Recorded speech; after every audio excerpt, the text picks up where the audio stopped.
stop production. The driver hid behind this orchard but was quickly tracked down by a canine unit. Both suspects were arrested without incident. The field workers say because production was stopped briefly, they're having to stay a few hours after work, but they say no one was injured and it's Friday, so they don't mind. Now, police clarified that the chase actually started at 11, not at noon. And now they're also saying the driver is facing a stolen vehicle charge while the passenger is looking at a charge for drug possession. And at this time, they're saying more charges could be coming later on this evening. Reporting live in Ventura County, Mady Gomez, ABC 7 Eyewitness News. All right, thanks, Mady.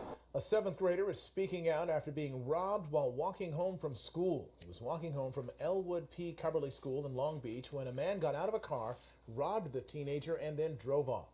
He said that he'll follow me home if I kept running, but I led him down Kaylin towards El Dorado Park going south, and then and that's when he, like, after a while he got out of his car, and then that's when he started chasing me. That's when he tripped me, and he had pushed me down, and that's when he took my money and my jacket.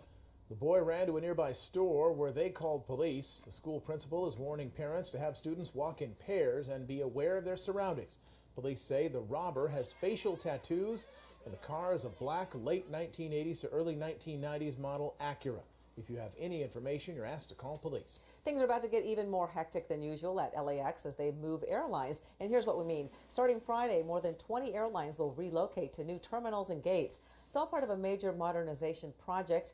It won't be easy, though. 26 miles of fiber optic cable, 200 miles of copper cable, and 1 million square feet of construction.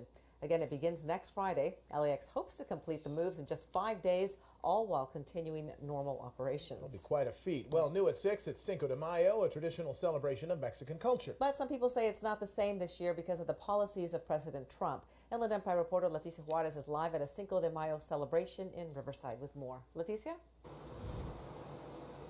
Well, the parking here at La Casa Ortega is packed and the party inside is just about to get started. But despite the drink and food specials here, people are telling us that this year's Cinco de Mayo is taking on a lot more meaning. At Tio's Tacos late this afternoon, the lunch crowd was still rolling in, while many others sat wrapping up their meals at the family-owned Mexican restaurant in Riverside. Sylvia Ramirez brought her friend in to celebrate Cinco de Mayo. We have to be proud of our culture, and I don't know why, but I feel so proud of my Mexico. Jennifer Walker and her family came to celebrate their Mexican-American roots as well. You get to enjoy the food, enjoy the environment, enjoy the company, instead of just being stereotyped. Some Latinos are feeling torn about the holiday, given the current atmosphere. President Trump's immigration policies, stepped up enforcement, and his calls to build a wall have some reluctant to celebrate. Yeah, I have family members that do feel, they're a little scared of going out because of the situation with our new president. As he flips through a collection of Chicano art, Professor Juan Delgado says the holiday is not celebrated in Mexico, but it picked up steam in the U.S. in the 1970s during the Chicano movement. But I think in this age we find ourselves, we also are celebrating that there's a history of resistance, that there's a history of power, there's a history of unifying, and I think some of these ceremonies now are galvanizing. Professor Juan Delgado says the current administration has made life tough for many Latinos, including dreamers on the Cal State San Bernardino campus. But he sees Cinco de Mayo and its celebration as a way to raise awareness. And activism too, so I think you're going to be seeing some very different Cinco de Mayos. So it's a good day to celebrate. I feel it brings people together instead of separating everyone.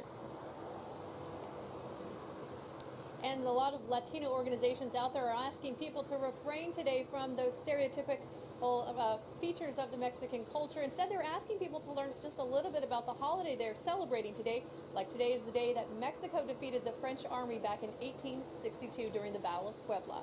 Reporting in Riverside, Leticia Juarez, ABC 7 Eyewitness News. All right, Leticia, thank you very much. Going to check in with Dallas Rains and the weather on this Friday as it's about to change on us. Dallas? That's right, Mark. Already today we saw temperatures way down thanks to this marine layer that moved in over Southern California.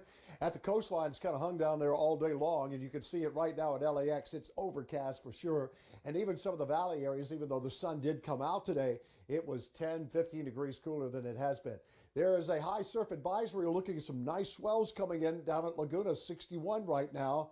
Their temperature, when we look at the entire map, You can see that the low clouds have hung on all the way through the Ventura County coastline, South Bay.